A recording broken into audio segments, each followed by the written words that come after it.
Just before the summer break, Lewis Hamilton made a move no one saw coming. Behind closed doors at Maranello, he delivered secret documents straight to Ferrari's highest bosses, laying out his vision of what absolutely needs to change if the team is serious about rising back to the very top of Formula One. What was hidden inside those pages? And how could Hamilton's bold revelations shake the foundation of Ferrari's future? Don't miss a second. The full story unfolds right here until the very end. Subscribe to stay informed about the latest Formula One news. So let's step right into the heart of what is quickly spiraling into one of the most chaotic, fascinating, and emotionally charged chapters Formula One has delivered in years. A saga that doesn't simply unfold on the racetrack, but rather within the very soul of its most legendary team. As the championship ground to a halt for its annual summer pause, while other drivers scattered to beaches, mountain retreats, or training camps, Lewis Hamilton quietly detonated a bomb inside Maranello. The move was not loud, it was not accompanied by fireworks or headlines orchestrated by his management. It was silent, surgical, and devastatingly effective.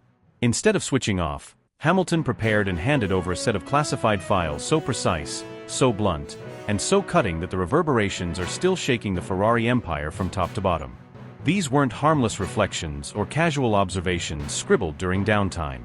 These were structured reports, assembled with the discipline of a champion who has lived and breathed inside the belly of a dynasty like Mercedes, someone who knows what it takes to build a machine that dominates relentlessly year after year. The substance of these documents stretches far beyond car performance. They are not limited to engine mappings, downforce distribution, or aerodynamic efficiency. Hamilton deliberately went deeper, striking at the veins of Ferrari itself, at the identity that has long been both its proudest badge and its deadliest weakness. He dissected the ways decisions are taken during moments of high stress, analyzed how messages between strategists and engineers collapse into chaos under the pressure of a Grand Prix, pointed out the tendency for responsibility to blur until no one is truly accountable, and exposed how bureaucracy and tradition can suffocate innovation at Maranello in ways that Red Bull and Mercedes would never tolerate. It was not a critique of machinery alone, it was an examination of the entire operating organism, a dissection of culture, psychology, and execution. What gives these files their ferocious impact is the tone Hamilton used. He stressed clearly that these were not royal decrees, not arrogant commands delivered from on high. He positioned them as proposals, born from experience, rooted in the wisdom of having endured victories, defeats, crises, and dynasties. Yet beneath that framing lies a blade. Between the lines is an unmistakable warning: Ferrari has destroyed the hopes of giants before.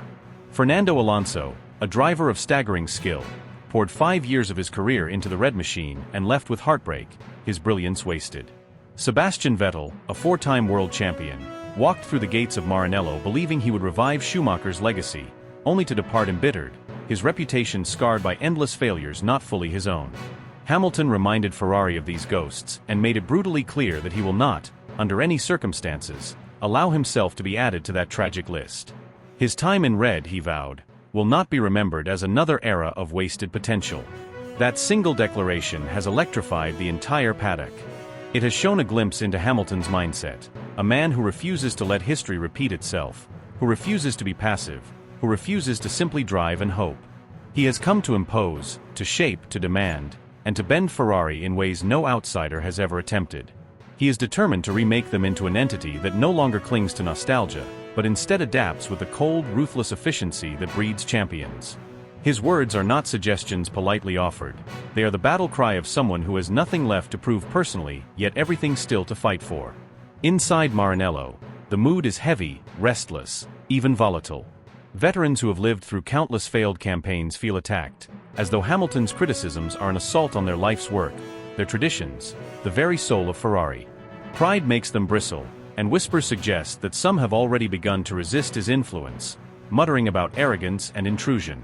But among the younger ranks, engineers tired of seeing their innovations drowned in endless layers of approval, strategists scarred by repeated public humiliation, mechanics demoralized by blunders on global television, Hamilton's intervention is not just welcomed, it is celebrated. They see him not as a critic but as a liberator, someone finally forcing the Scuderia to confront truths they have long ignored. What emerges is not unity but division, an internal clash between those clinging to the past and those desperate for rebirth. The timing of Hamilton's strike was no coincidence. He chose the eve of the summer shutdown deliberately, with the cunning of a veteran strategist. By dropping this payload just before the pause, he has ensured that Ferrari's leadership has no choice but to spend the brake wrestling with his words. Instead of enjoying a month of calm, they will now stew in anxiety, haunted by his reports. Long dinners in Maranello villas will be interrupted by heated arguments. Late-night phone calls will buzz with debates over whether to embrace Hamilton's demands or resist them.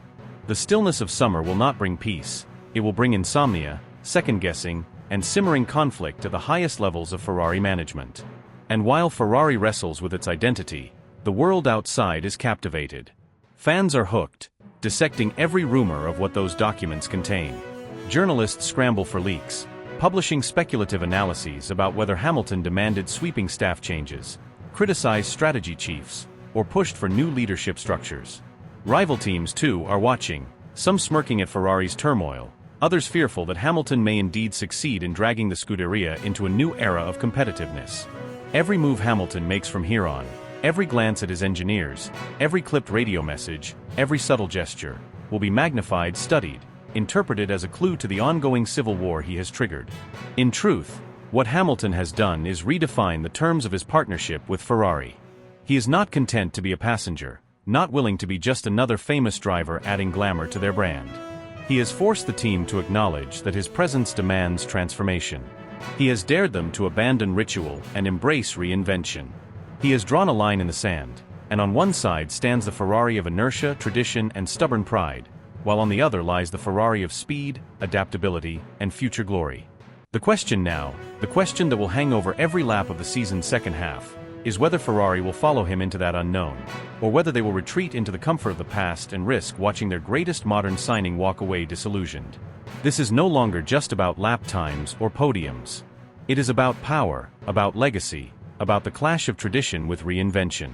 And at the center of it all stands Lewis Hamilton, a man unwilling to be remembered as a failure in red, a man prepared to fight Ferrari itself if that's what it takes to rewrite history.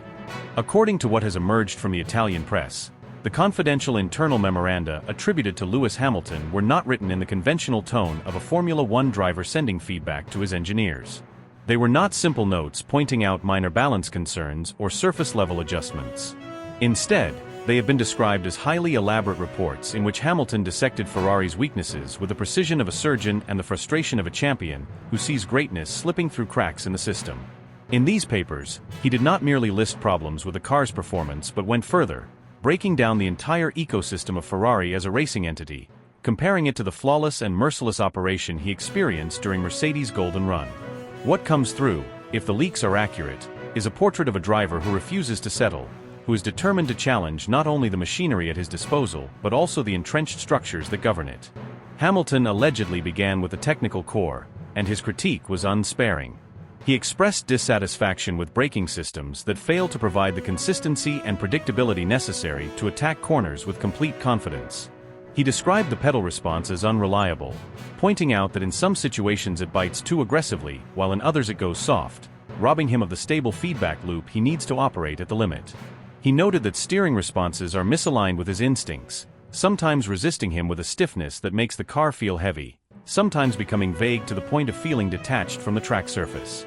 He highlighted that the engine braking calibration is out of sync with his rhythm, causing the car to behave as though it were resisting him on corner entry rather than flowing with his inputs, something that forces him to adopt compromises foreign to his natural driving style.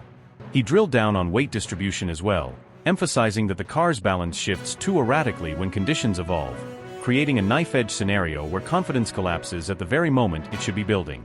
The Spa-Francorchamps weekend was singled out as a vivid illustration of these issues. Hamilton insisted on trialing a brake configuration of his own recommendation, hoping to unlock potential in treacherous weather. For moments in the rain, it seemed like a masterstroke.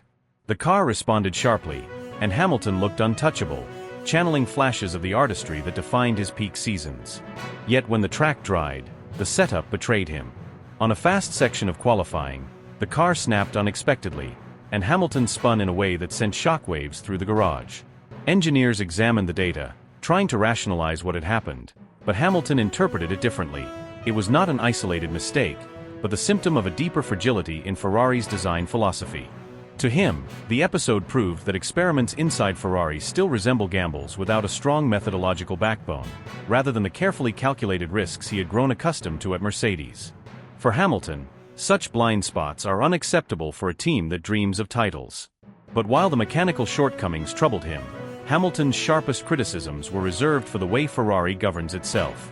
He drew a brutal contrast between the delays and confusion he sees in Maranello and the ruthless clarity that defined Mercedes during their era of supremacy.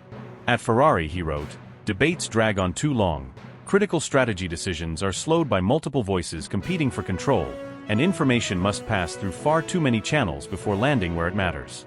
Hamilton argued that, during races, these delays cost them track position, points, and sometimes even victories. He described a team that looks frozen in meetings while their rivals, leaner and bolder, make instant decisions that swing outcomes in their favor. He recalled how at Mercedes, every person in the structure knew exactly when they were empowered to act, and that clarity produced speed not only on the stopwatch but within the organization itself. He lamented that at Ferrari, the chain of command suffocates initiative, and by the time consensus is reached, the crucial window has already closed. The documents reportedly went further than operational critiques. Hamilton challenged Ferrari's institutional framework head-on. He reminded them that Ferrari is not simply a team competing in a championship, it is a monument of Italian pride, a cultural symbol, and a corporation beholden to investors who monitor every move from distant boardrooms in Turin and Milan. The weight of this structure, Hamilton argued, seeps into the racing team, slowing it down and preventing it from acting like a pure sporting outfit. He called for streamlined communication channels, for authority to be delegated more directly, for Fred Vasseur to be granted genuine independence rather than battling invisible constraints imposed from above. He insisted that Ferrari must adopt a culture that prioritizes swiftness, adaptability, and unity, drawing inspiration from the philosophy that allowed Mercedes to dominate nearly a decade of Formula One. Yet this is where the tension deepens. Ferrari has historically resisted precisely this kind of revolution. Their identity is built on tradition, hierarchy, and a sense of control that stretches back decades. The idea of flattening structures and granting wider autonomy contradicts the very DNA of the Scuderia. Hamilton's memos, then, are not merely requests for tweaks, they amount to a challenge against Ferrari's essence. If accepted, they could herald a transformation that redefines what Ferrari is.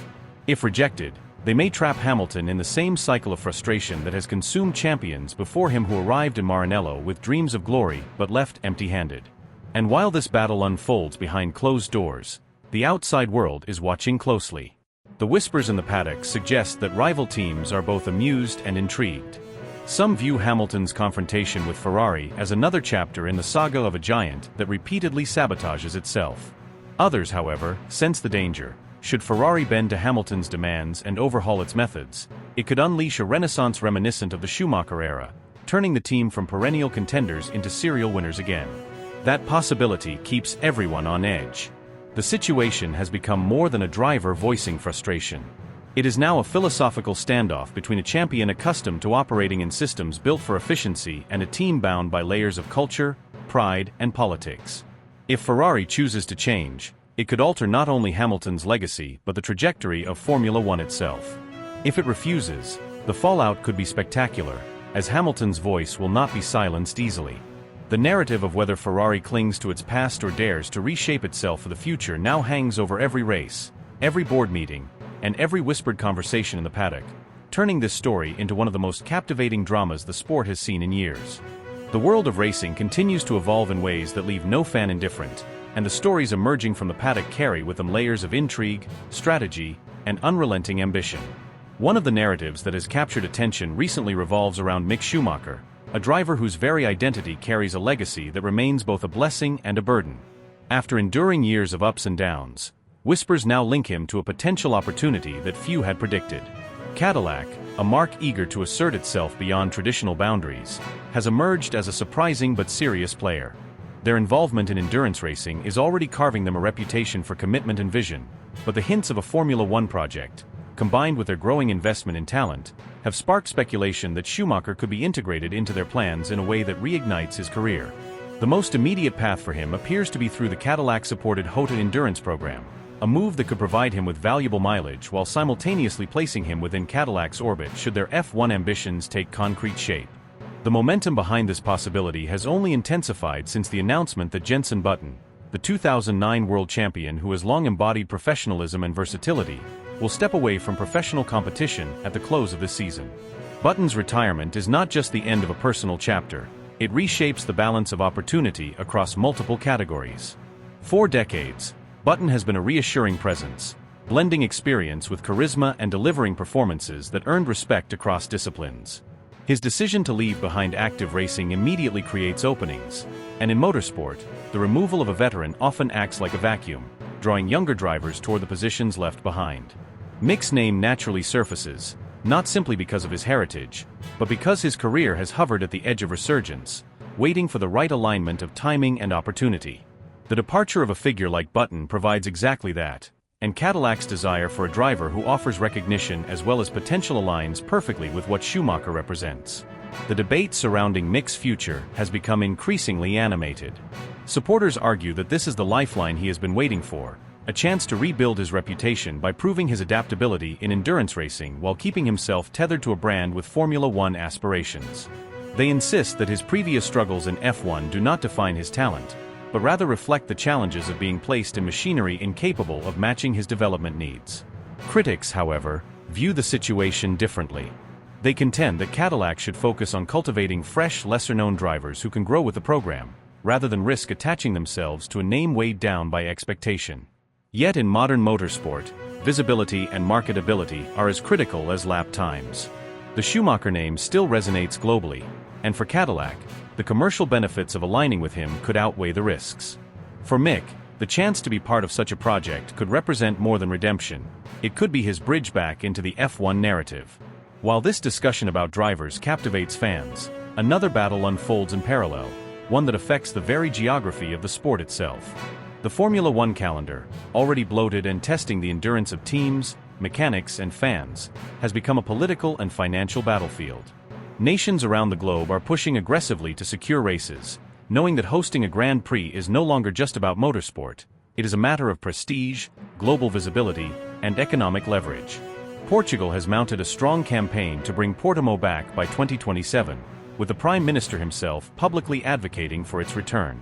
The Algarve circuit, with its sweeping elevations and technical complexity, captured the imagination during its brief stint on the calendar, and its backers believe the time is ripe for its reinstatement.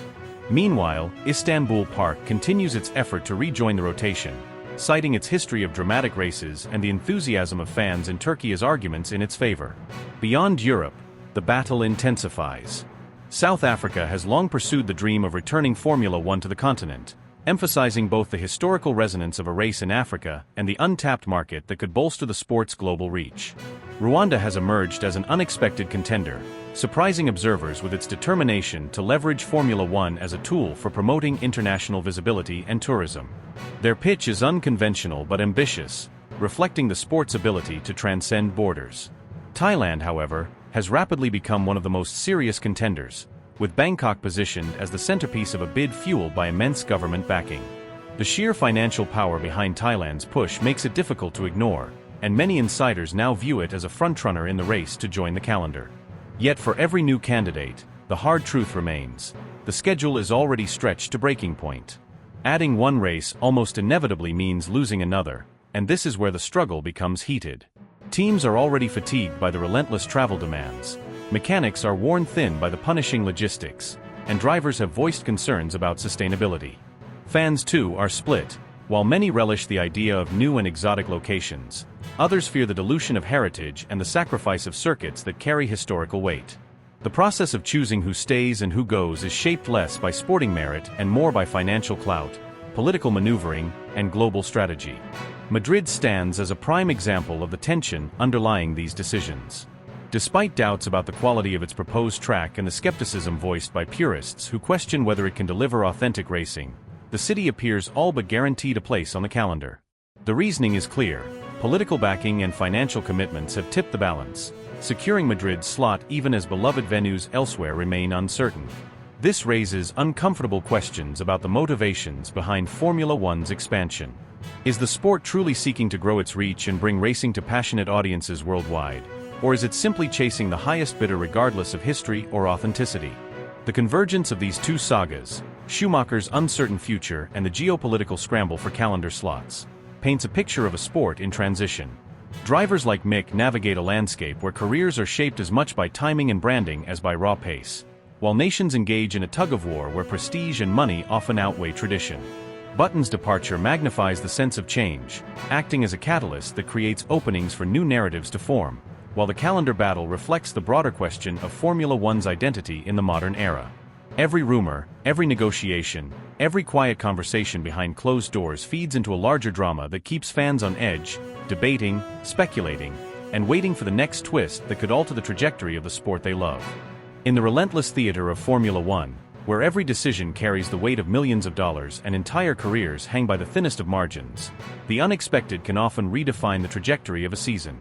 This is precisely what has happened with Haas, a team rarely spoken about as an innovator, suddenly becoming the center of speculation and fascination by launching a mid-season upgrade that no one outside their camp anticipated. The very idea of a team with such modest resources investing so aggressively into a development package seemed absurd to most analysts, but once the layers of their situation are examined in detail, it becomes clear that this is not a reckless gamble but a carefully calculated move, one that could prove transformative not only for the squad's short-term ambitions but for their long-term survival in the sport. The Haas model has always been unconventional. While most teams sink enormous sums of money and manpower into designing every intricate detail of their cars from scratch, Haas leverages its close alliance with Ferrari, acquiring many critical components directly from Maranello. This arrangement allows them to operate with a leaner structure, sparing themselves the monumental engineering expenses that consume the majority of their rivals.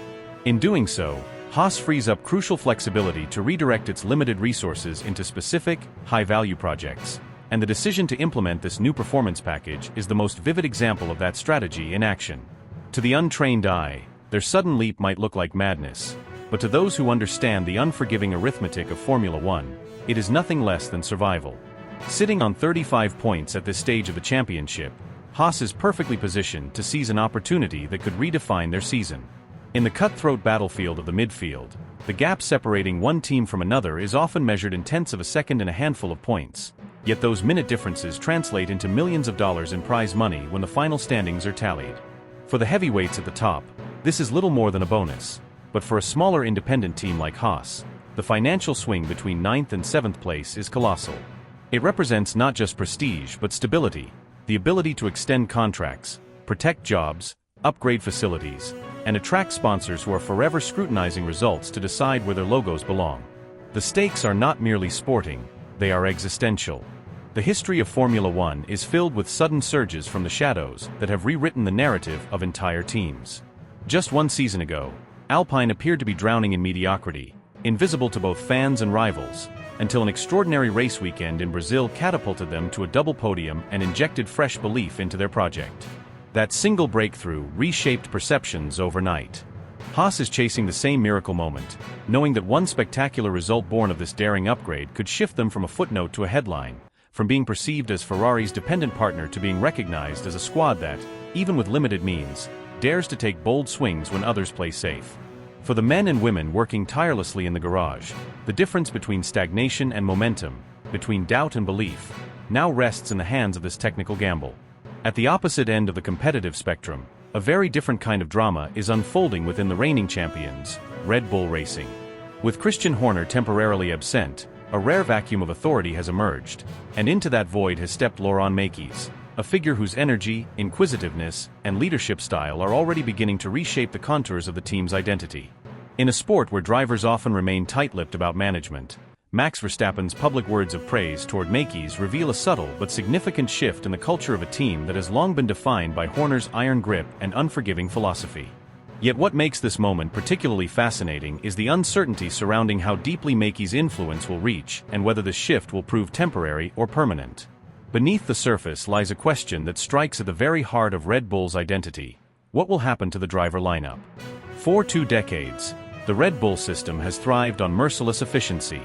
Young drivers have been hurled into the spotlight and expected to deliver instantly, with failure tolerated only briefly before being cast aside. It is a philosophy that has produced champions, but it has also left a trail of shattered careers. Under Horner, the conveyor belt never stopped moving, ensuring relentless competition within the Red Bull driver pool. Now, however, the whispers coming from the paddock suggest that Makis may be preparing to abandon, or at least soften, that ruthless tradition. The possibility that both current drivers could retain their seats into next season would have been unthinkable under the old regime, but suddenly it feels plausible. This potential shift has ignited fierce internal debate. Helmut Marko, the architect of Red Bull's talent program, remains steadfast in his support for Yuki Tsunoda, whom he believes possesses untapped potential and the charisma to become more than just a supporting act.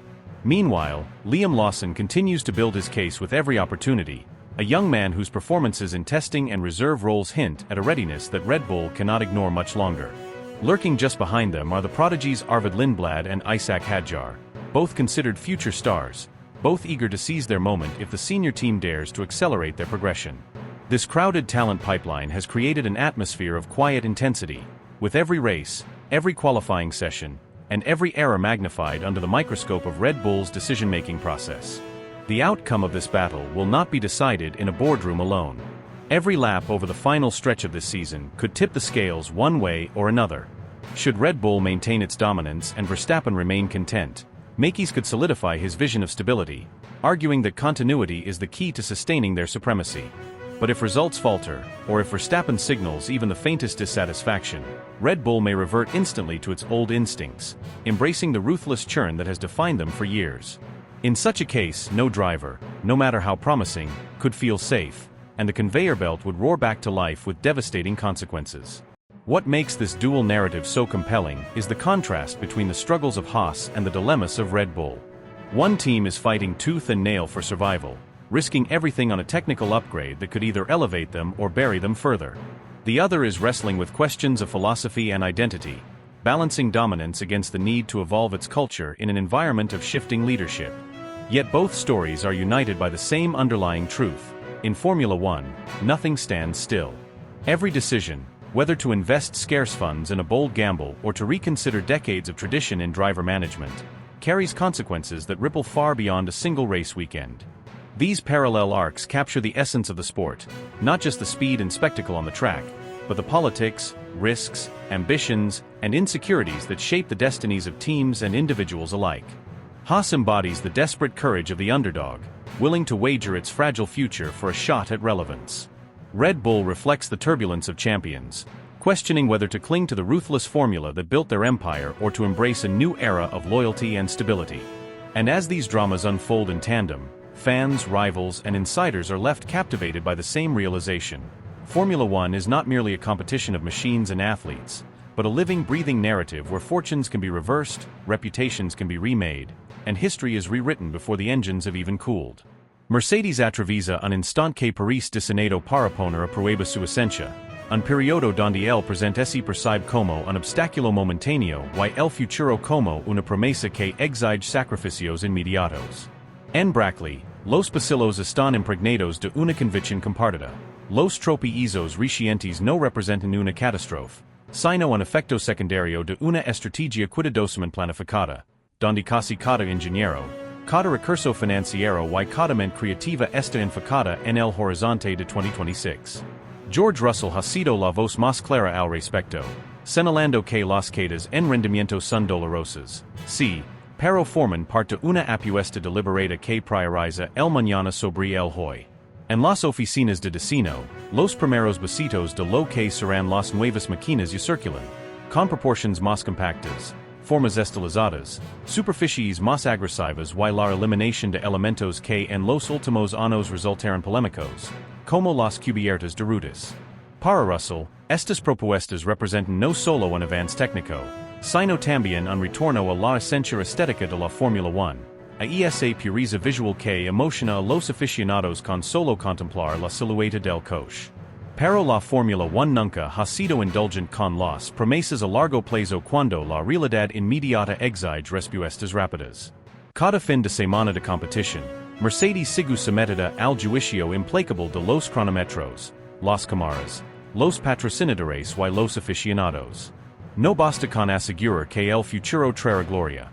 Las audiencias quieren ver competitividad hoy, resultados hoy, evidencia tangible de que el equipo mantiene su ferocidad intacta. La percepción es casi tan importante como la realidad.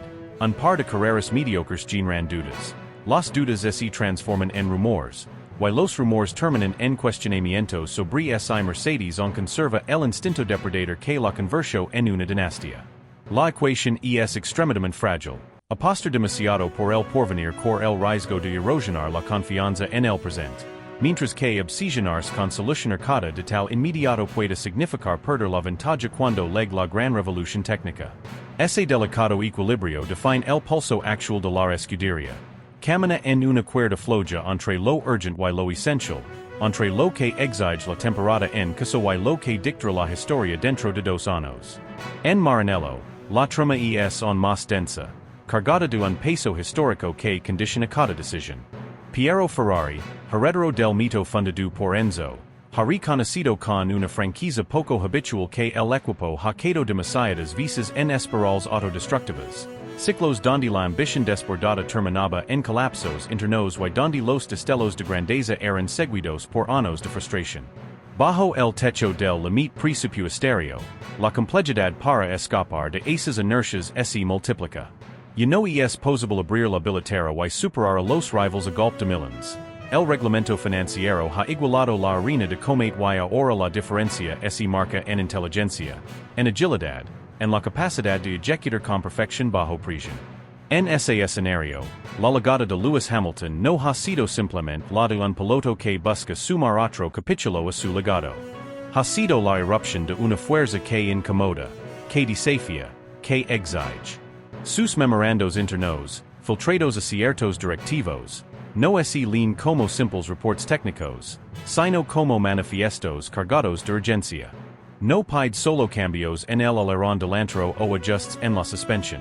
Demanda una metamorfosis estructural, una ruptura con las cadenas políticas que ralentizan al equipo, una poda drástica de las capas burocráticas que ahogan la creatividad, una reinvención que permita a Ferrari convertirse en una organización afilada, veloz y despierta, capaz de anticiparse a los rivals en lugar de reaccionar tarde.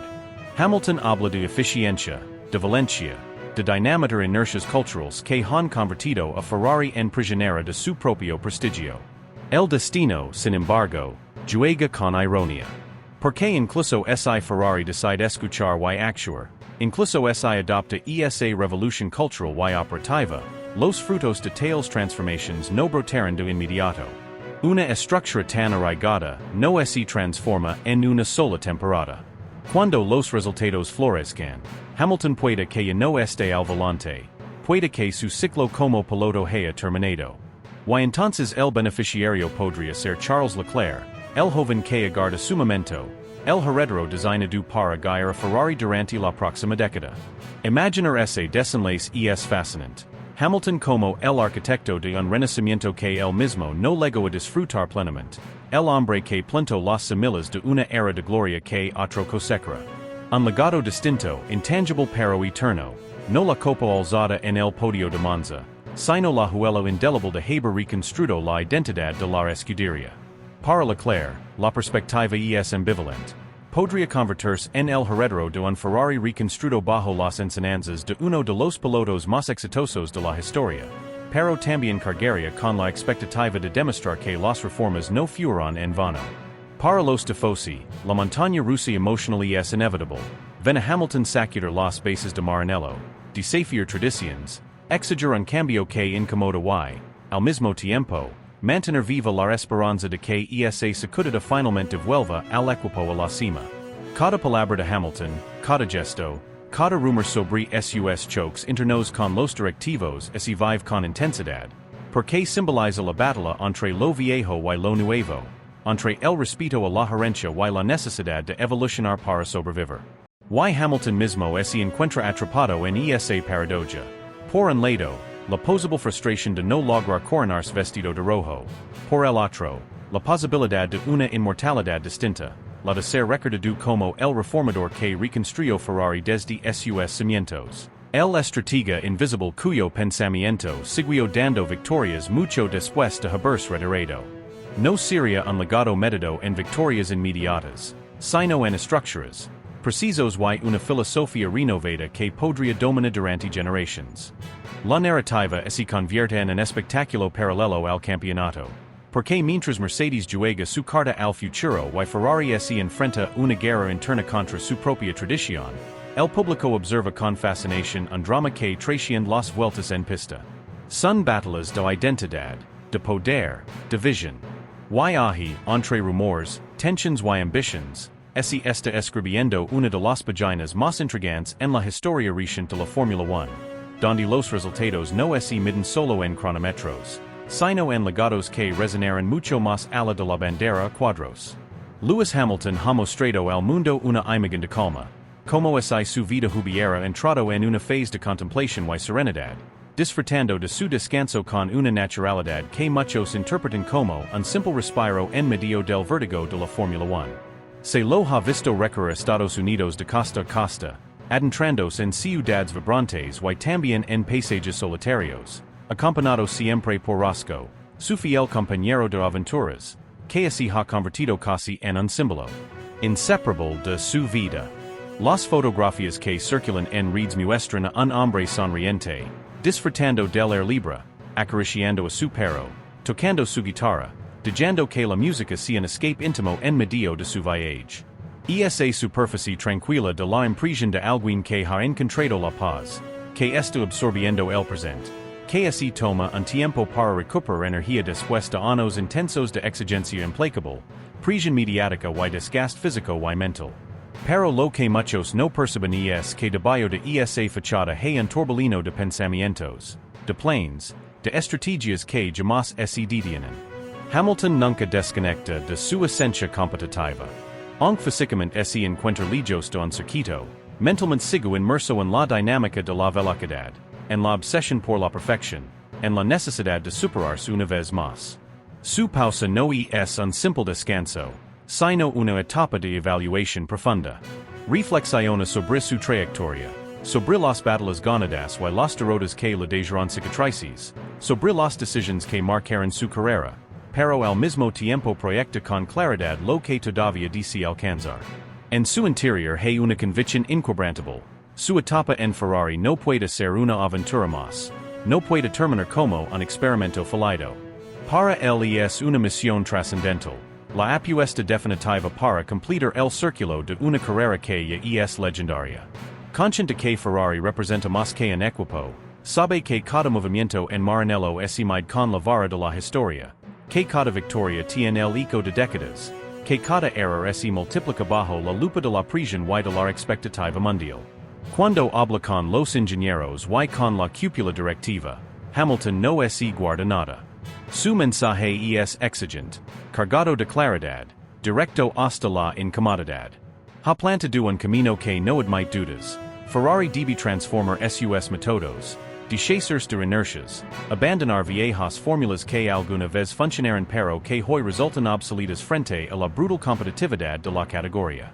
Les indica que no basta con el prestigio del nombre, que los trofeos de antano no corren en el presente, que el respeto no asegra victorias, si no hay innovación real. Ha pedido mayor agresividad en el destino, courage en las decisiones de carrera, más apertura en la comunicación interna y una eliminación tajante de los conflictos de poder que en tantas ocasiones han sacado a la Scuderia. Ha recordado que los campeonatos no se construyen solo con un coche competitivo, sino con una estructura sólida, con disciplina, con unión y con la capacidad de reconocer errores sin buscar culpables. Porque cada segundo perdido en excusas es una oportunidad desperdiciada. El desafío para Ferrari no es únicamente técnico, es existential. Durante años ha oscilado entre la grandeza de su pasado y la incertidumbre de un presente que no logra despegar. La presencia de Hamilton no es simplemente la de un piloto estrella, es un ultimátum disfrazado de oportunidad. El británico les ha entregado más que una lista de ajustes. Les ha tendido un espejo en el que pueden ver tanto su potencial como sus debilidades. Les exige humildad, algo que muchas veces ha faltado en Maranello. Les insta a escuchar no solo a él, sino a cada integrante del equipo, porque sabe que en una organización así de compleja, cualquier voz puede contener la chispa de una idea capaz de cambiarlo todo. Les insist en ser flexibles, en reaccionar con rapidez ante lo inesperado, en tener el courage de rectificar sin miedo a la crítica. Les adviert que aferrarse al orgullo es aferrarse al fracaso. Si Ferrari toma su mensaje en serios, se atreve a romper las cadenas que la atan a su propia rigidez, la recompensa seria incalculable. Imaginemos lo que significaría ver a Hamilton coronarse campeón vestido de rojo, levantar el trofeo en nombre de una escuderia que leva años perseguiendo sin éxito y esa gloria. Sería una narrativa de redención perfecta. El piloto más exitoso de su generación conquistando el título más difícil de su vida en la escuderia más mítica de la historia. Ese logro lo colocaría en un pedestal más alto, lo conectaría con la memoria de los gigantes que lo precedieron y daría a Ferrari la resurrección que tanto ha buscado. El impacto sería monumental, no solo en lo deportivo, sino en lo cultural, en lo simbólico, en lo emocional. Sería una historia que trascendería generations, que inspiraría a millions y que redefiniría la percepción de lo posible. Pero si no lo hacen, si optan por la inercia, si dejan atrapar por el orgullo y la rigidez, el desenlace será desolador. Hamilton no es un hombre dispuesto a malgastar sus últimos años en batallas inútiles contra molinos de viento. No permanecerá atrapado en un sistema que no escucha ni evoluciona. Si percibe que su mensaje se en saco roto, dará la espalda sin titubear. Se marcará con todo lo que ha construido, con un legado eterno, pero también con la amarga sensación de una misión incompleta. Para Ferrari, en cambio, quedará el vacío, la evidencia de una oportunidad perdida, la vergüenza de haber tenido en sus manos a un piloto irrepetible y no haber sabido capitalizar su talento y su visión. Hoy todo el Paddock observa expectante, con la respiración contenida. La gran incógnita no es si Hamilton conserva la habilidad, porque eso está fuera de toda duda, ni si Ferrari tiene los recursos, porque los posee. La pregunta es si la institución más legendaria de este deporte tiene la capacidad de mirarse al espejo y transformarse, sin la valencia de confiar en un hombre que ya lo ha ganado todo, pero que todavía arde por escribir un último capítulo inolvidable. OSI, por el contrario, volverán a repetir los errores que han marcado su última década, serendo sobre sí mismos y condenando a ambos, piloto y escuderia, a ser recordados no por la gloria alcanzada, sino por la grandeza desperdiciada.